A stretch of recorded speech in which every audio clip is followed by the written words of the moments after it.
झांसी में भारत सरकार की ग्रामीण विकास राज्य मंत्री साध्वी निरंजन ज्योति ने भागीदारी संकल्प मोर्चा के संयोजक ओम प्रकाश राजभर पर हमला बोला है। प्रबुद्ध सम्मेलन में हिस्सा लेने झांसी पहुंची केंद्रीय मंत्री ने ओम प्रकाश राजभर से जुड़े सवाल के जवाब में कहा कि वे जो कुछ भी हैं भाजपा के कारण हैं। इसके साथ ही साध्वी निरंजन ज्योति ने किसान आंदोलन से जुड़े सवाल पर कहा कि केंद्र सरकार के तीनों कृषि कानून किसानों के हित में है और सरकार किसान की सभी आपत्तियों को सुनने को तैयार है। ओम प्रकाश राजभर आज जो कह रहे हैं वह मौका भी उन्हें भाजपा ने दिया है। उनके गांव से बाहर उन्हें कोई जानता भी नहीं था। पूर्वांचल में उन्हें 2-3 जनपदों में लोग जानते होंगे। 4 विधायक उनकर आ गए तो वे भी भारतीय जनता पार्टी के कारण है। इस बार उनकर आ जाए तो पता चले।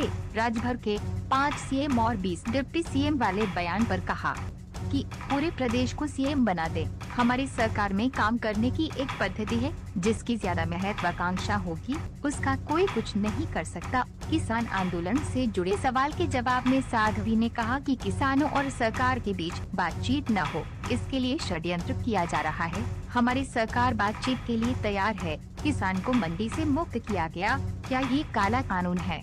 जसवंत ठाकुर, समाचार इंडिया, झांसी। मुझे लग रहा है कि आज जो ओम प्रकाश राजभर जी बोल रहे हैं, ये मौका भी भारतीय जनता पार्टी ने ही दिया है। नहीं, उनके गांव में छोड़ के कोई जानता भी नहीं था। पूर्वांचल में 2-3 जनपदों में जानते होंगे। 4 विधायक चुन के आ गए तो भारतीय जनता पार्टी के कारण है।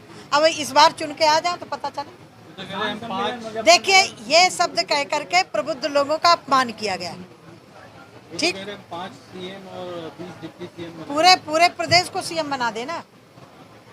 हमारी सरकार में एक काम करने की पद्धति है। अब जिसकी ज्यादा महत्वाकांक्षा होगी तो उसके लिए कोई कुछ नहीं कर सकता।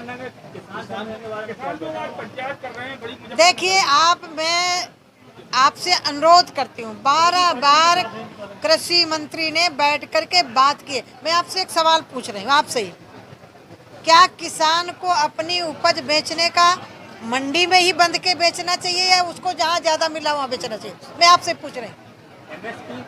एमएफसी बढ़ाई, एमएफसी कहीं रोकी नहीं गई।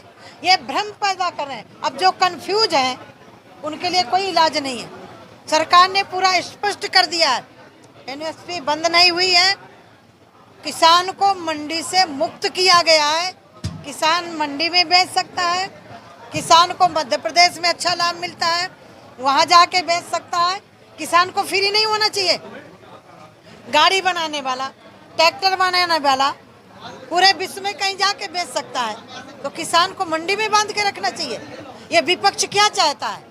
हम सरकार में पार्लियामेंट में जिस तरह से विपक्ष ने पार्लियामेंट को हंगामे के बलि चढ़ा दिया, मैं पूछना चाहती हूँ, सरकार कृषि पर चर्चा करने के लिए तैयार, सरकार हर विषय पर चर्चा करने के लिए तैयार, क्योंकि इनके पास कोई मुद्दे नहीं है, इसलिए चर्चा से किसानों को और सरकार को चर्चा करने के लिए किसानों को और सरकार की चर्चा को रोक कौन रहा है? अब जिनको नेता नगरी सूझ रही है, मुझे तो लग रहा है कि इसमें बहुत बड़ा षड्यंत्र है। जब हमारी सरकार वार्ता करने के लिए तैयार है, स्पष्ट है, आप सुझाव दीजिए, हम तैयार हैं। 12 बार वार्ता हुई, एक बार नहीं हुई है। कृषि मंत्री जी बैठे 12 बार, आप सुझाव नहीं दे रहे। काला कानून है क्या, बताओ ना पहले। यदि ये बिल आया है उसमें कोई तो काला बताओ। यदि किसान को मंडी से मुक्त किया गया, ये काला कानून है क्या? किसान को अपना, यदि जहाँ उसको अच्छी कीमत मिलती है, उसको जहाँ अच्छा कीमत मिले उसको बेचना है, तो ये काला कानून है क्या? बताइए तो। हम तो सदन में चाहते थे कि किसी कानून में काला क्या है, ये तो बताएं कम से कम। यदि वो नहीं चाह रहे तो देखिए, हमारी सरकार पूरी तरह स्पष्ट है। हम वार्ता के लिए तैयार थे, वार्ता भी की। सरकार से, किसानों से मैं अनुरोध करती हूँ कि इनके बहकाव में नहीं आए। किसान के हित में काम कर रही है सरकार, आज वो लोग परेशान हैं जो बेरोजगार हो गए, तो उनके लिए कोई इलाज नहीं है। दीदी राकेश टिकैत का एक बयान आया है आज कि जहाँ जहाँ भी गलत काम होंगे पूरे देश में किसान लोग उसमें आंदोलन करेंगे। क्या मानती हैं आप, राकेश टिकैत देश के नेता बनना चाह रहे हैं? मैं किसी पर टीका टिप्पणी नहीं करती हूँ, लेकिन चुनाव लड़े थे, जमानत जब्त हो गई थी।